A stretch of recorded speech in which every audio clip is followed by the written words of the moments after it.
Ang Philippine Navy gusto agad dagdagan ang mga brand new na fast attack interdiction crafts ng Pilipinas. Ito nga po mga idol ang pinaka-latest na barkong dumating sa Pilipinas na binili ng ating bansa mula sa Israel.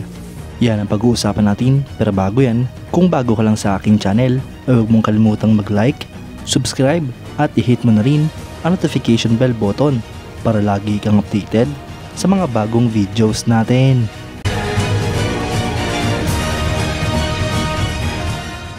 Bilang parte ng Rehorizon 3 phase ng AFP Modernization Program, ang Philippine Navy ay layuning mag-procure ng isa pang batch ng mga fast attack interdiction craft na may missile system. Ito nga po ay magpo-provide ng additional numbers at capability para sa littoral combat force ng ating bansa. Kailangan nga po ito ng Pilipinas mga idol, lalo pat ang Tomas Batillo class, fast attack crafts at Swift class small patrol boats ay malapit na magretiro o di kaya nagretiro na sa serbisyo. Sa kasalukuyan mga idol ay nag-aantay ni lamang ang proyektong ito ng pondo dahil hindi nga po ito nakasama sa papondohang proyekto sa ilalim ng fiscal year 2025. Ibig sabihin mga idol, kapag napondohan ang proyektong ito ngayong taon ay posible nga pong sa susunod na taon ay ma-acquire na o di kaya magkakapirmahan na ng kontrata. Ang barkong ito mga idol ay mula sa Shaldag class patrol boat ng Israel. Ito nga po isang class ng maliliit ngunit mabibilis na patrol boats na dinevelop para sa Israeli Navy at nilaunch noong 1989. Simula nga po noon mga idol ay nakita na nga po ito nagsiservisyo sa iba't ibang navy sa buong mundo. Ang barkong ito mga idol ay dinisenyo para sa security task na merong high intercept speed na required tulad ng interdiction para sa terrorism at illegal smuggling. Ang salient features nito mga idol ay high speed sa rough seas, magandang seakeeping at outstanding na maneuverability. Gayon din nga po ang exceptional na low slamming sa lahat ng sea states at tri-decks na merong all speed at very spacious na accessible internal arrangement. Ang barkong ito mga idol ay may displacement na 72 tons, may habang 24.8 meters, beam na 6.0 meters at draught na 1.2 meters.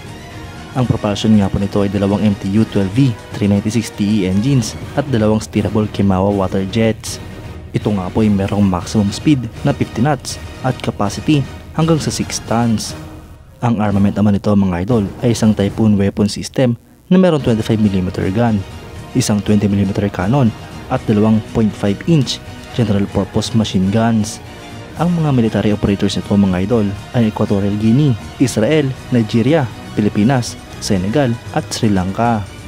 Ang mga barkong binili ng Pilipinas ay pinangalan ng Acero class.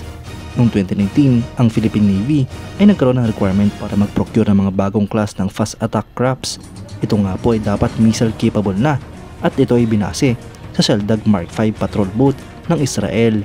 Sa kasalukuyan mga idol, 8 sa 9 na units ang kompleto na habang 6 naman dito ang aktibo na sa Philippine Navy. Isa pa nga po ang under construction at dito mismo sa ating bansa ginagawa. Mga idol, isang magandang idea nga po ito ng Philippine Navy na dagdagan pa ang mga barko ng ating bansa. Bagamat maliliit nga pong barko ang Acero class ng Philippine Navy, ay malaking tulong pa rin ito para sa ating bansa upang panatiliin ang kapayapaan at pagprotekta sa ating mga teritoryo. Ngunit hindi nga po dapat malimitahan dito ang mga plano ng Philippine Navy at dapat pa rin ipagpatuloy ang mga mas malalaking proyekto tulad ng corvette, frigate at submarine. Matagal na nga pong inaantay ng milyong-milyong Pilipino ang kauna-unahang submarine ng Pilipinas na hanggang sa ngayon ay hindi pa rin nagagawa. Hanggang sa ngayon mga idol ay wala pa nga rin pong napipiling submarine ang Pilipinas at sa kung saang bansa ito bibili. Marami na nga po ang nag-pitch ng kanilang mga submarine na gustong i-offer at ibibenta rin sa Pilipinas. Ngunit dahil ito nga po ang pinakamalaki at pinakamahal na proyekto ng modernization program, kaya't hindi nga po agad-agad nagdedesisyon ang AFP. Bukod pa dyan mga idol ay tinitignan din at kinukonsidera din ang magiging pondo para sa proyektong ito. Kayo mga idol, anong masasabi nyo? Comment down below for your thoughts and opinions. At yan nga lang po ang pag-uusapan natin ngayon mga idol. Maraming salamat sa panonood.